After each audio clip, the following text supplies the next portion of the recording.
Imagine digging into the ground and finding a nightmare sealed away for more than 100 years. In 2006, workers in Saskatoon, Canada, stumbled upon an old well. Inside, they found a barrel. When investigators opened it, what they uncovered shocked the nation. Preserved human remains, partially dismembered, wrapped in burlap, and forgotten by history. The press called her the woman in the well. For decades, nobody knew who she was, how she died, or who killed her. But more than 100 years after her disappearance, science finally gave Alice Spence her name back.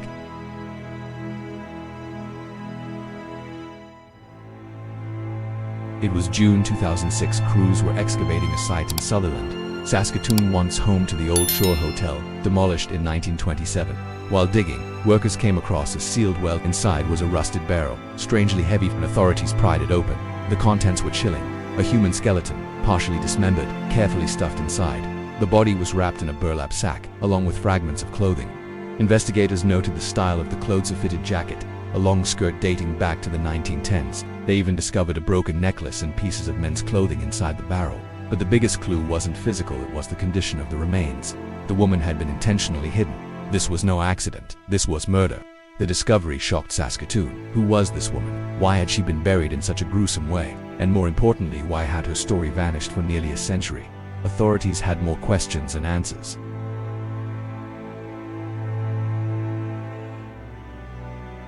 The case was quickly labeled suspicious, but investigators had little to work with. An autopsy confirmed foul play, but cause of death was impossible to determine due to the passage of time. Police developed a DNA profile, hoping to match it against known databases. But there were no matches. They released facial reconstructions to the public, yet no one came forward. For years, the victim was simply known as the woman in the well. Historians dug through archives, hoping to tie the clothes or artifacts to missing persons reports from the early 1900s. But the trail went cold. The case became one of Canada's most enduring mysteries. Every possible lead turned into a dead end. For nearly 2 decades, her identity remained lost until science caught up with the mystery. By the early 2020s, new forensic tools emerged: investigative genetic genealogy. This technique had cracked cold cases across North America, from Golden State Killer to decades-old missing persons.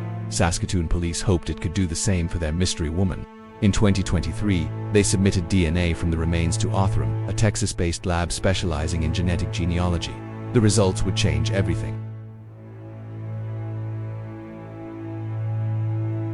Otham's scientists managed to extract enough DNA from the degraded bones to create a detailed genetic profile. By cross-referencing public databases, they began building a family tree identifying distant relatives of the victim. But the true breakthrough came when SGT Darren Funk of Saskatoon Police attended a conference in Ottawa. There, he learned how Toronto police had solved a homicide using genealogy. Inspired, Funk reached out, and together they reanalyzed the woman in the well case. Police located potential relatives.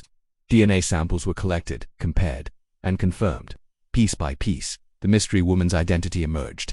At last, the woman in the well had a name: Alice Spence. Born in Minnesota in September 1881, Alice moved to Canada in 1913 with her husband, Charles, and daughter Edla.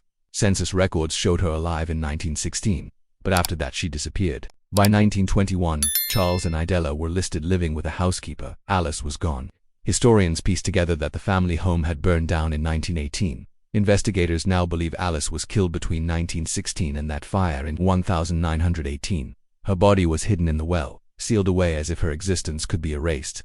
For more than 100 years, her descendants had no idea. Through DNA, they finally learned of their lost ancestor and her brutal fate. After more than a century, Alice Spence's name has been restored. Canada's oldest cold case solved not by eyewitnesses, not by confessions, but by science. And yet, her killer remains unknown. Was it her husband, a stranger, someone from her community? We may never know. What we do know is this: even in death, truth finds a way to surface. Thanks to forensic genealogy, voices silenced by violence are finally being heard again. Closing hook: Alice's case is a haunting reminder that history hides dark secrets, and that sometimes, even a century later, the past refuses to stay buried. Subscribe to Scary Crime Vault for more chilling mysteries uncovered by time and science.